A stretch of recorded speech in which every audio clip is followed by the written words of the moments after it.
सभी को जय जिनेंद्र। आज इस वीडियो में हम जैन दर्शन परंपरा के बारे में देखेंगे। जैसे कि आपने जो अभी तक जो ग्रंथ पढ़े होंगे अथवा जो समाज में ग्रंथ पढ़ाए जाते हैं, वह सामान्य श्रावकों की अपेक्षा से ऐसे ग्रंथों को पढ़ाया जाता है जो पढ़ने में अथवा समझने में सरल हों और जल्दी ही हमें हमारे ज्ञान का विषय बन जाएं। परंतु जैन धर्म के अलावा जो आचरण पद्धति ग्रंथ के अलावा जैन दर्शन अथवा जैन न्याय संबंधी भी अनेकों ग्रंथों की रचना जैनाचार्यों ने की है। तो इन्हीं ग्रंथों का इनका प्रकाशन बहुत कम होता है, इनकी व्याख्याएं बहुत कम मिलती हैं। परंतु जो जितने भी ग्रंथ आज के समय हमें उपलब्ध हैं, उनकी जो व्याख्याएं हैं अथवा विद्वानों के द्वारा जो उसका जिस भी रूप से व्याख्या की गई है, वह उनके माध्यम से हम जैन दर्शन और न्याय को आसानी से समझ सकते हैं। तो जब आचार्यों ने आचरण पद्धति अथवा धर्म संबंधित ग्रंथों का प्रणयन किया, तब साथ में ही उन्होंने जैन दर्शन के ग्रंथों का भी साथ में ही रचना करते गए और आगे चलते चलते अकलंक स्वामी के समय और धीरे धीरे फिर ग्रंथ का विस्तार चलता गया। तो इसी क्रम में जैन दर्शन को पढ़ने के लिए हम ये अब नई प्रक्रिया प्रारंभ कर रहे हैं, चरण प्रारंभ कर रहे हैं, जिसमें इस वीडियो में हम केवल यह देखेंगे कि जो हमारे जैनाचार्य हुए, उन्होंने किन किन ग्रंथों की रचना की दर्शन के लिए, न्याय के लिए। और जब यह पूरा हमें पूरा क्रम समझ में आ जाएगा प्रारंभ से लेके अभी तक का कि कौन कौन से कितने ग्रंथ लिखे गए हैं, तो इसके पश्चात फिर हम एक ग्रंथ प्रारंभ करेंगे जिसका नाम है जैन न्याय। जैन न्याय एक ऐसी पुस्तक है जो पंडित कैलाश चंद्र जी ने लिखी है और इसके अंतर्गत उन्होंने जैन दर्शन और न्याय को बड़ी ही सरल रीति से वहाँ पर समझाया है। तो हमारा क्रम जो रहेगा, इस वीडियो में हम जैन दर्शन की परंपरा को और इनके ग्रंथों को देखेंगे।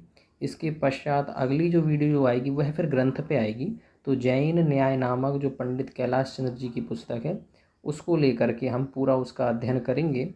और फिर जब वह पूरा हो जाएगा, यानी जब हम इस प्रकार से मूल समझ जाएंगे, तब उसके बाद हम सामान्य हम समझ जाएंगे। उसके बाद में फिर आगे बढ़ते हुए हम और भी ग्रंथों को, जैसे परीक्षा मुख और भी आपके प्रमेय कमल मार्तंड की जो व्याख्याएं हैं, परीक्षा मुख की जो व्याख्याएं हैं, तो ये सब बड़े बड़े ग्रंथों को भी हम धीरे धीरे देखेंगे। तो उसी क्रम में हम सबसे पहले इस वीडियो में हम ये देखते हैं कि जैन दर्शन परंपरा किस प्रकार से फलीभूत हुई और आगे बढ़ती गई। तो इसमें सबसे पहले जैन न्याय किसे कहते हैं, तो स्यादवाद यानी स्यादवाद प्रवक्तार्था विशेष व्यंजकों नया, यानी स्यादवाद अथवा अनेकांत के द्वारा जो अर्थ ग्रहण किया गया है उसको जो विशेष रूप से व्यक्त करे, उसको ही हम क्या कहते हैं, नय कहते हैं। यानी इसका मतलब ये हुआ, अनेकांत अथवा स्यादवाद के द्वारा जब हम किसी अर्थ का ग्रहण करते हैं, तब उस ग्रंथ को विभक्त करके अथवा उसको जो कथन करने की शैली है वो नय ही है, क्योंकि संपूर्ण का कथन नहीं हो सकता। तो संपूर्ण का ग्रहण होता है परंतु उसका कथन नय से ही होता है। तो इस प्रकार से नय होता है। और जैन दर्शन परंपरा में किस प्रकार से आचार्यों ने कौन कौन से ग्रंथ लिखे, उसे हम यहाँ पर देखते हैं। तो सबसे पहला जो है ये प्रथम शताब्दी का अंतिम भाग, यानी जो प्रथम शताब्दी है उसके अंतिम भाग में जो आचार्य हुए वह हैं उमा स्वामी महाराज ने तत्वार्थ सूत्र ग्रंथ लिखा। और यहाँ से हम मान सकते हैं कि जो दर्शन परंपरा है वह प्रारंभ हुई, क्योंकि कुंद स्वामी महाराज के जो ग्रंथ हैं वे अध्यात्म परक होते हैं। तो इसलिए उसके बाद के जो उमा स्वामी महाराज है वहाँ से हम इसको मान सकते हैं। तो तत्वार्थ सूत्र में हमें उसमें किंचित बीज रूप से हमें दर्शन प्राप्त हो जाता है, जिसमें प्रमाण की चर्चा के लिए 2-3 सूत्र हमें मिलते हैं। इसके बाद में और भी ग्रंथ देखें तो समंत्रभद्र स्वामी भी प्रथम उमा स्वामी के बाद में ही हुए हैं और उन्हें स्यादवाद का प्रस्तोता भी कहा जाता है। और उन्होंने जिन ग्रंथों की रचना की उसमें आप्तमीमांसा, ये बहुत प्रमुख ग्रंथ है, इसे आप स्मरण रख सकते हैं। आप्तमीमांसा पर ही आधारित होकर अकलंक स्वामी महाराज का दार्शनिक जीवन रहा, यानी ये माने कि आप्तमीमांसा पर आधारित ही उन्होंने ग्रंथों को लिखा। और युक्तानुशासन यह भी, और स्वयंभू स्त्रोत, ये कुछ इन जब आप दर्शनों को, इन पुस्तकों को जब आप पढ़ेंगे तो इसमें आपको दर्शन की झलकियाँ मिल जाती हैं। इसके पश्चात द्वितीय शताब्दी में अगर हम देखें तो द्वितीय शताब्दी में जो आचार्य हुए ये सिद्धसेन, आचार्य सिद्धसेन जो हुए, इन्होंने जिस ग्रंथ की रचना की उसमें एक तो है सन्मति सूत्र, इसे सन्मति सूत्र भी कहते हैं और सन्मति तर्क भी इसका नाम प्रसिद्ध है, और यह जो है प्राकृत गाथा रूप में लिखा गया है। एक और ग्रंथ है जिसमें न्यायावतार, यह भी आचार्य सिद्धसेन के द्वारा ही लिखा गया है। और इनकी विशेषता अगर आप समझ लें तो आचार्य सिद्धसेन ने इन्होंने अनुमान के दो ही भेद माने हैं, अनुमान के 2 भेद ही इन्होंने स्वीकार किए हैं। इसके पश्चात आगे देखते हैं पाँचवीं अथवा 6वीं शताब्दी, इस प्रकार से देख सकते हैं। तो एक आचार्य हुए हैं हरिभद्र सूरी। ये पूरा जितना भी मैंने यहाँ से जो ग्रंथ के नाम अथवा आचार्यों को जो लिया है वह प्रोफेसर वीर सागर जी के द्वारा एक आचार परंपरा लिखी गई है, उस ग्रंथ से मैंने यहाँ पर ये सब उठाए हैं। और ये इसको जो छांटा गया है तो इसमें और भी इन आचार्यों ने और भी ग्रंथ लिखे हैं, परंतु इसमें मैंने केवल उन ग्रंथ को बताया है जो दर्शन के लिए प्रमुख हैं। तो हरिभद्र सूरी इन्होंने षट दर्शन समुच्चय लिखी है, ये भी अत्यंत आवश्यक दार्शनिक पुस्तक है। इसके अलावा और देखें तो 6वीं शताब्दी में एक आचार्य हुए जिनका नाम है पात्र केसरी। इन्होंने एक तो त्रिलक्षण कदर्थन इस नाम से एक पुस्तक लिखी और पात्र केसरी स्तोत्र, ये उनकी रचना है। इसके बाद में अब सबसे प्रमुख, यानी हम ये कहें कि अब जो दर्शन का मूल बिल्कुल प्रमुख रूप से जो प्रारंभ हो गया, क्योंकि 8वीं शताब्दी के आसपास और भी बहुत से आचार्य जो अन्य दार्शनिक रहे, फिर उनसे वाद विवाद के रूप में भी रहा, तो इसलिए अकलंग स्वामी एक प्रकार से जैन दर्शन के प्रमुख प्रस्तोता हम कह सकते हैं। तो अकलंग स्वामी जो हैं, इन्होंने जिन पुस्तकों को लिखा उसमें एक तो है आपकी लघीयत्रय, यह है इस नाम से एक पुस्तक लिखी। इसके बाद में न्याय विनिश्चय संवृत्ति, ये भी लिखी संवृत्ति। इसके बाद में सिद्धि विनिश्चय, ये पुस्तक लिखी। इसके बाद में प्रमाण संग्रह संवृत्ति, एक ये पुस्तक लिखी। अब जो आपको ऊपर अभी एक पुस्तक बताई थी समंतभद्र स्वामी महाराज की, उन्होंने आप्तमीमांसा जो लिखी थी उसी के ऊपर अकलंक स्वामी महाराज ने अष्टसती यानी आप्तमीमांसा की टीका इन्होंने यहाँ पर लिखी। इसके बाद में अगर हम एक और विशेष बात को समझें तो इनके पूर्व के जो आचार्य थे जैसे समंतभद्र स्वामी, उमा स्वामी महाराज, तो इन्होंने क्या किया, प्रत्यक्ष प्रमाण में इंद्रिय जन्य ज्ञान को नहीं लिया, यानी इंद्रियों से जो ज्ञान होता है मति आदि ज्ञान, उसको प्रत्यक्ष प्रमाण नहीं लिया। परंतु 8वीं शताब्दी के जो अकलंग स्वामी हुए, इन्होंने साम व्यवहारिक प्रत्यक्ष का एक भेद इन्होंने किया, इनके पहले इस प्रकार का भेद नहीं था, और इन्होंने मति ज्ञान को भी परोक्ष, सबने तो परोक्ष ही माना था, परंतु यहाँ पे आते हुए फिर इन्होंने जो मति ज्ञान है उसको इन्होंने परोक्ष, इसको प्रत्यक्ष में रख लिया, परंतु साम व्यवहारिक और मुख्य प्रत्यक्ष इस प्रकार से करके 2 भेद कर दिए थे। इसके बाद में और आचार्य देखें, इसके बाद में कुमार नंदी एक आचार्य हुए जिन्होंने वाद न्याय लिखा, परंतु ये जो पुस्तक है वर्तमान में प्राप्त नहीं है। इसके बाद में अगली पुस्तक है आचार्य वादीभ सिंह, इन्होंने लिखी है स्यादवाद सिद्धि नामक पुस्तक लिखी है, और यह अपूर्ण है, इस प्रकार से उपलब्ध है परंतु ये पूर्ण प्राप्त नहीं, अपूर्ण ही हमें मिली है। इसके बाद में 8वीं से 9वीं शताब्दी के बीच में देखें तो एक आचार्य हुए विद्यानंद। तो अकलंक स्वामी महाराज के बाद में विद्यानंद स्वामी महाराज एक प्रमुख आचार्य के रूप में रहे दार्शनिक परंपरा में, और इन्होंने जो ग्रंथ लिखा उसका नाम है आप्त परीक्षा नामक पुस्तक इन्होंने लिखी, और यह पुस्तक, और इसके बाद में प्रमाण परीक्षा, ये भी पुस्तक। इसके बाद में सत्य शासन परीक्षा, जिसे हम पात्र परीक्षा भी कहते हैं। इसके बाद में अष्टसहस्री, जैसे अकलंक स्वामी महाराज ने जिस पर अष्टसती लिखी थी उसी पर इन्होंने आप्तमीमांसा पर समंतभद्र स्वामी के अष्टसहस्री लिखी, जो 8000 श्लोक प्रमाण है। इसकी जो अष्टसहस्री है, इसकी व्याख्या भी आपको हिंदी व्याख्या मिल जाएगी जो ज्ञानमती माता जी ने की है, और ये आप्तमीमांसा की टीका है। और युक्तानुशासनालंकार, ये युक्तानुशासन की टीका है। युक्तानुशासन किसने लिखी है? तो वह भी समंतरभद्र स्वामी ने लिखी है। इसके बाद में 950 से 990 यानी 10वीं शताब्दी में जो आचार्य हुए उसमें एक है लघु अनंत वीर।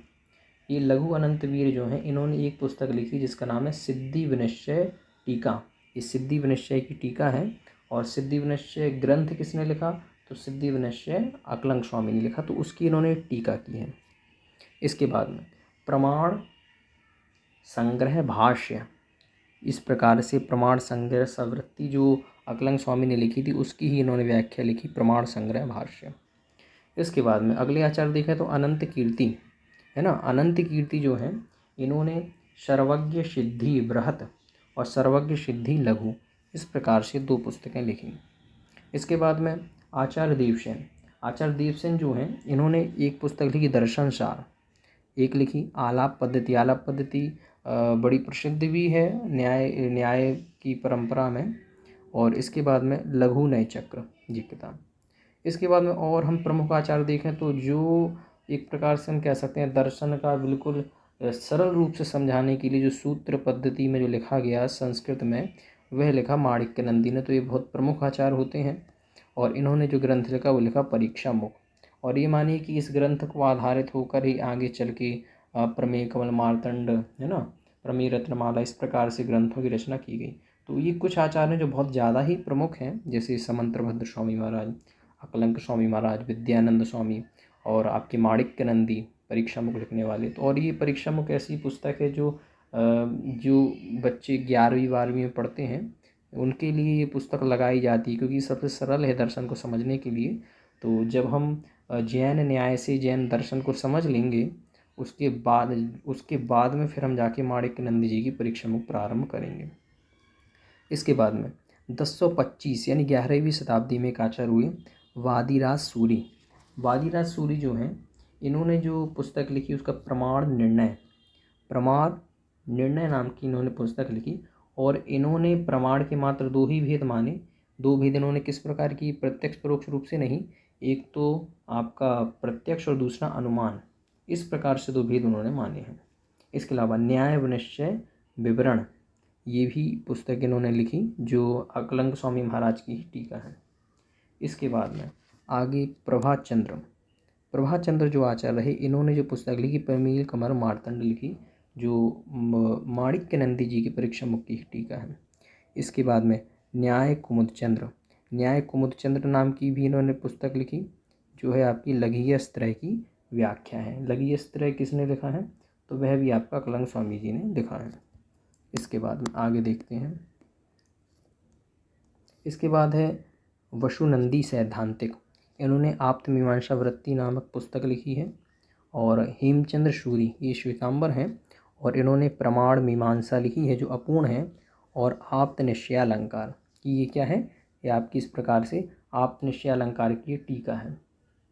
इसके बाद में आगे देखते हैं 12वीं शताब्दी में जो आचार्य हुए उनका नाम है अनंत वीर। तो जैसे परीक्षा मुख पे प्रभात चंद्र आचार्य ने लिखी थी प्रमेय कमल मार्तंड, वैसे ही उसी परीक्षा मुख पे प्रमेय रत्नमाला, इस प्रकार से यह टीका अनंत वीर आचार्य ने लिखी 12वीं शताब्दी में। 13वीं शताब्दी में एक आचार्य हुए भावसेन त्रैविद्य, इन्होंने प्रमेय नामक पुस्तक लिखी। इसके बाद में 1292 है ना, 13वीं शताब्दी के अंतिम समय में ही आचार्य मल्लीशीण हुए जिन्होंने श्यादवाद मंजरी लिखी, ये भी बड़ी प्रसिद्ध दर्शन परंपरा में पुस्तक है। इसके बाद में 15वीं शताब्दी के आचार्य हुए भट्टारक अभिनव धर्मभूषण, इन्होंने न्यायदीप का लिखी है। तो ये भी बड़ी प्रमुख पुस्तक है, यानी जो आपको ये नाम बताए हैं मैंने, जैसे परीक्षा मुख ये प्रारंभिक पुस्तक है, ऐसे ही अभिनव धर्मभूषण जी के द्वारा जो न्यायदीप का लिखी गई, ये भी एक सरल सुबोध दर्शन की परंपरा में पुस्तक है। एक 18वीं शताब्दी में भट्टारक नरेंद्र सेन द्वितीय हुए, इन्होंने प्रमाण प्रमेय कारिका लिखी है। तो इस प्रकार से ये पुस्तकें हैं। इसके बाद आगे देखते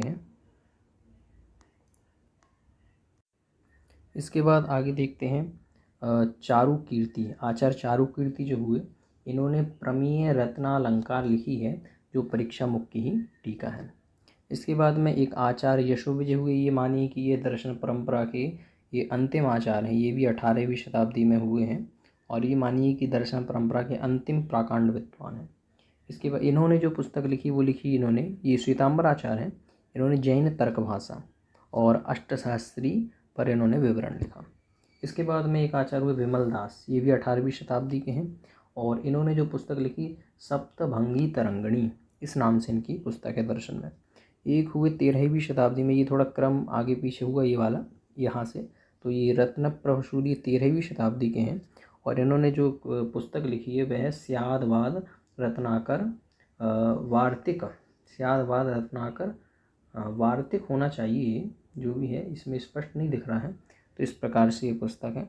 एक है 13वीं शताब्दी में ही एक आचार्य हुए अभय चंद्र, अभय चंद्र जो आचार्य हैं इन्होंने लगीय स्त्रय तात्पर्य वृत्ति नामक पुस्तक लिखी है। एक और हुए आचार्य शांति वर्णी, इन्होंने प्रमेय कंडिका परीक्षा मुक्ति वृत्ति इन्होंने लिखी है। एक और आचार्य है 12वीं शताब्दी के अभयदेव, इन्होंने सन्मति तर्क जो ग्रंथ है उसकी इन्होंने टीका की है। इसके बाद में वादीदेव सूरी, इन्होंने प्रमाण नय तत्वलोकालंकार नाम से एक पुस्तक लिखी है और इसकी टीका भी इन्होंने स्यादवाद रत्नाकर, ये भी उन्होंने ही लिखी है। इसके बाद में जो अभी के समय भी हम देखें तो ज्ञानमती माता जी जो हैं इन्होंने न्याय सार नामक संकलन मात्र, ये एक संकलन मात्र है न्याय सार, ये इन्होंने लिखा है। जो आपको जो माता जी ने अष्टशास्त्री की जो व्याख्या की उसके पीछे ही आपको ये पुस्तक मिल जाएगी, नहीं संकलन मात्र है। एक अमृत चंद्राचार्य जो हुए हैं इन्होंने लघु तत्वस्फोट नामक पुस्तक लिखी है दर्शन में। एक हुए हैं मल्लवादी जो आचार्य हुए इन्होंने नए चक्र लिखी है और इस पर सिंह सूरी की टीका भी हमको प्राप्त हो जाती है। तो इस प्रकार से ये है दर्शन की परंपरा में जो प्रमुख ग्रंथ हैं वो यहाँ पर इस प्रकार से हमने देखे। अब इसके बाद में ये पहली वीडियो है केवल आचार्यों को देखने के लिए कौन कौन सी दर्शन पर उन्होंने किताबें लिखी हैं, केवल उसके लिए यहाँ पर उनका समय देखने के लिए है। इसके बाद में जो हम अगली जो वीडियो लाएंगे उसमें हम जैन न्याय को प्रारंभ करेंगे और जैन न्याय में जैन न्याय नामक जो पुस्तक है सिद्धांताचार्य पंडित कैलाश चंद्र जी शास्त्री की, उस पुस्तक को प्रारंभ करेंगे और जब उससे हम जैन दर्शन को सामान्य रूप से समझ लेंगे उसके बाद में परीक्षा मुख आदि, न्यायदीपिका आदि और भी ग्रंथों को फिर धीरे धीरे बड़े बड़े ग्रंथों को भी देखेंगे। तो आज के लिए इतना ही। सभी को जय जिनेंद्र।